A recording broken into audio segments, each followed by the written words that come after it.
Welcome to the deep dive.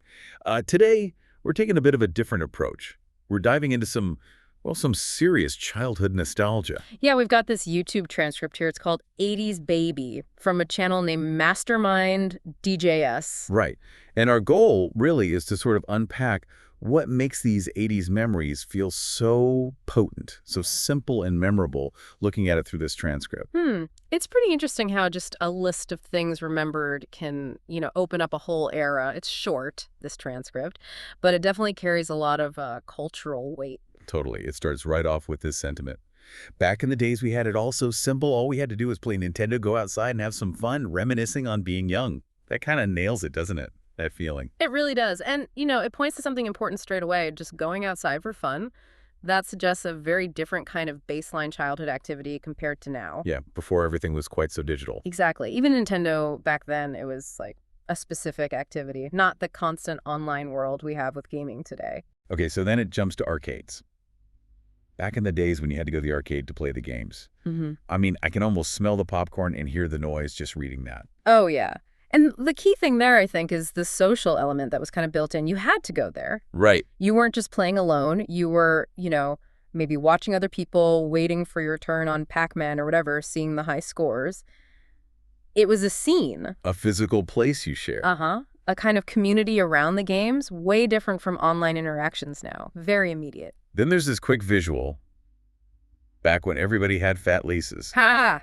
Yeah, such a specific fashion thing, but you instantly know the look, right? Definitely. It's like a visual timestamp. Exactly. Those little details, the fashion, they really anchor you in a time period. Shows a kind of shared visual language, This one made me laugh a bit. Back before everybody that you knew had cases, like for their phones. Right.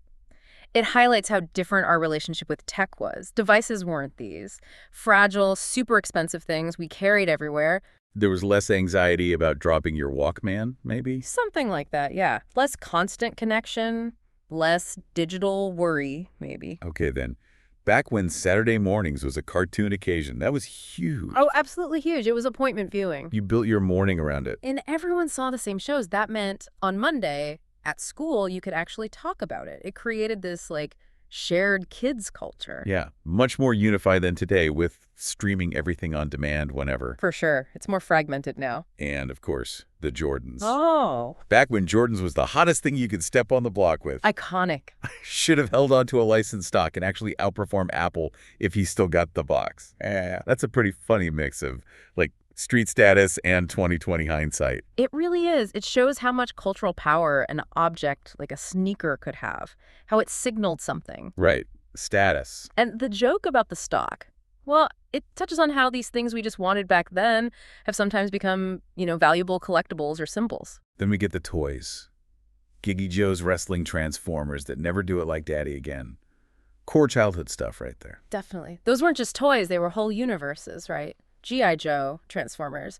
Kids built entire worlds around them. Yeah, hours of play. And the fact that those brands are still around, it says something about how strong those imaginative links were. And quick hits at the end. You remember garbage fail care stickers and all the cars that came with the gum in it? Little collectible things? Yeah, Garbage Pail Kids. And those little cars with the hard gum. It's those smaller, maybe kind of disposable trends that add the real texture, The flavor of the time. Exactly. The cheap thrills, the things everyone seemed to have for a little while, part of the shared material culture. So if you pull it all together, but what emerges is this picture of a time that felt simpler, maybe more shared physical experiences, and these really distinct cultural markers like the laces or the cartoons. I think that's right.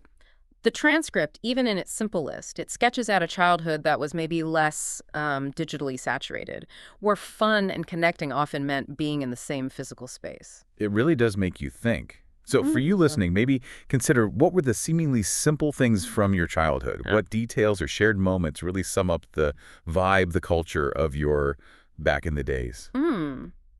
It's interesting to think about what those small things might reveal.